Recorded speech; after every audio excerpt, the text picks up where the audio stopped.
नमस्ते दोस्तों, 22 सितंबर 2025 को भारत सरकार ने जीएसटी में कुछ अपडेट किया और इसका नाम रखा जीएसटी 2.0। देश में एक तरफ जहां कुछ लोग इस बदलाव को अच्छा बता रहे हैं, जहाँ 3000 का जैकेट था वो 1600 रुपए में हो गया। साड़ी हो, लहंगा हो, चुनरी हो या त्योहार की सारी वस्तुएं हो, शैम्पू हो, टेलीविजन हो, फ्रिज हो, वॉशिंग मशीन हो, सब पर 50% से ज्यादा असर आ गया। वहीं कुछ लोग ऐसे भी हैं जो सरकार के इस फैसले को घाटे का सौदा बता रहे हैं। मुनाफा कौन कमा रहा है, इन्हें कुछ होती नहीं है, जीएसटी को नहीं समझते हैं, जिन्हें जीएसटी की कोई जानकारी नहीं है वो जीएसटी का प्रचार कर रहे हैं। तो आखिर बात है क्या? जीएसटी 2.0 क्या हमारे लिए फायदेमंद है या नुकसानदायक है? और ये जीएसटी का पूरा प्रोसेस ऊपर से लेकर नीचे तक, मतलब कंपनी या मैन्युफैक्चरर से लेकर कस्टमर तक काम कैसे करता है, ये पूरी प्रोसेस और एक चमत्कारी शब्द ICT जो पूरे जीएसटी के प्रोसेस को ठीक तरीके से मैनेज कराता है, ये सब कुछ आसान भाषा में जानेंगे आज के इस वीडियो में। तो चलिए शुरू करते हैं। अभी तक आप सब लोग जान चुके होंगे कि पहले जो जीएसटी के स्लैब थे वो 0%, 5%, 12, 18 और 28% थे, लेकिन 22 सितंबर के बाद से सरकार ने इन्हें घटाकर 0%, 5% और केवल 18% ही रखा है। मतलब देश में केवल 3 तरह की चीजें ही खरीदी और बेची जाएंगी।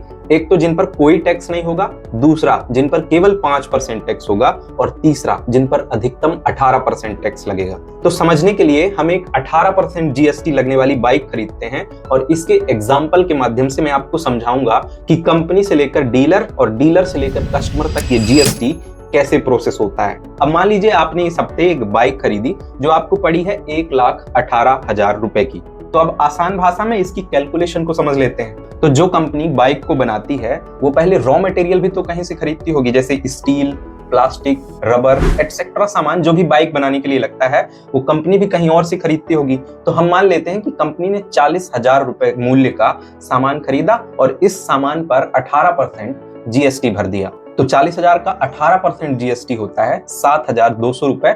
मतलब कंपनी ने कुल 47,200 रुपए देकर बाइक बनाने का रॉ मटेरियल खरीद लिया। अब कंपनी में बहुत बड़ी बड़ी मशीनें होती हैं, वर्कर्स होते हैं, इंजीनियर होते हैं जो कि बाइक का डिजाइन तैयार करते हैं और मशीनें और वर्कर्स मिलकर बाइक तैयार करती हैं। तो मान लेते हैं कि ये सब कुछ कंप्लीट करने में जो मैन्युफैक्चरिंग कॉस्ट आया है कंपनी का वो है 22,800 रुपए। तो अब कंपनी के अंदर बाइक बनकर तैयार है और इसकी कुल कीमत जिसमें कंपनी ने अपना प्रॉफिट मार्जिन भी जोड़ लिया है वो हो चुकी है 70,000 रुपए। अब कंपनी से बाइक खरीदते हैं डीलर्स। तो 70,000 की इस बाइक को डीलर 18% जीएसटी देकर, मतलब डीलर 12,600 रुपए जीएसटी इन टोटल 82,600 रुपए देकर अपने शोरूम में बाइक ले आता है।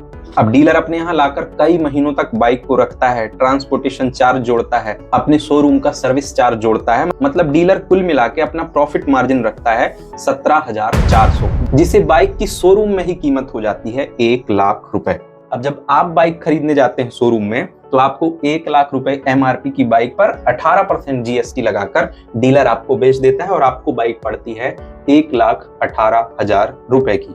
यहां तक तो सब ठीक है, लेकिन अब एक चीज गौर करिए कि सरकार के पास कितना जीएसटी जा चुका है। तो सबसे पहले जीएसटी दिया कंपनी ने 7,200 रुपए, उसके बाद जीएसटी दिया डीलर्स ने 12,600 रुपए, इसके बाद जीएसटी दिया कस्टमर ने यानी कि आपने 18,000 रुपए। अब अगर हम इन तीनों टैक्सेस को जोड़ें तो सरकार के पास तो 37,800 रुपए चले गए, जबकि बाइक का फाइनल प्राइस था 1,00,000 रुपए। इस हिसाब से अगर बाइक पर 18% जीएसटी है तो सरकार को केवल 18,000 रुपए टैक्स जाना चाहिए ना। तो ये तो गड़बड़ हो गया। अब इसी गड़बड़ को ठीक करने के लिए भारत सरकार ने जीएसटी के साथ ही इंट्रोड्यूस किया था एक शब्द ICT, जिसका मतलब है इनपुट क्रेडिट टैक्स।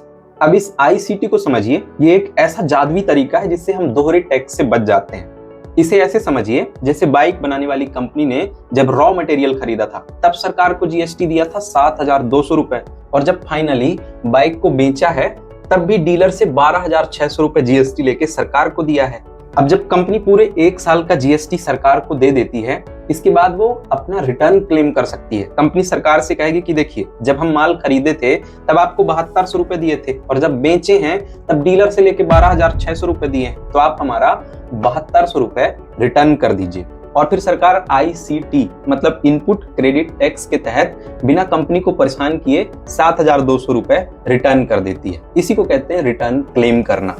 इसके बाद ठीक ऐसे ही जब डीलर अपना GST टैक्स भरता है तो वो भी सरकार से ICT के तहत अपना रिटर्न मांग लेता है। वो कहता है कि हम 12,600 पहले ही दे दिए थे और फिर कस्टमर से लेके बेचते टाइम आपको 18,000 दिए हैं, तो आप हमारा 12,600 रिटर्न कर दीजिए, और सरकार ICT के तहत रिटर्न कर देती है। तो अब देखते हैं कि सरकार के पास कुल कितना टैक्स पहुंचा। तो सबसे पहला टैक्स जो कंपनी ने दिया था रॉ मटेरियल खरीदते वक्त, तो जिससे रॉ मटेरियल खरीदा था उसने उस मटेरियल को खुद बनाया। जैसे स्टील टाटा जी ने खुद बनाया, किसी से खरीदा नहीं, तो उन्होंने सरकार से रिटर्न क्लेम नहीं लिया। मतलब सरकार के पास 7,200 रुपए पहले गए, फिर कंपनी ने 5,400 रुपए दिया और फिर डीलर से भी 5,400 रुपए मिले। मतलब कुल मिला के सरकार को 18,000 रुपए GST मिल गया, जो कि ठीक बात है। 1 लाख की बाइक पर 18,000 रुपए GST।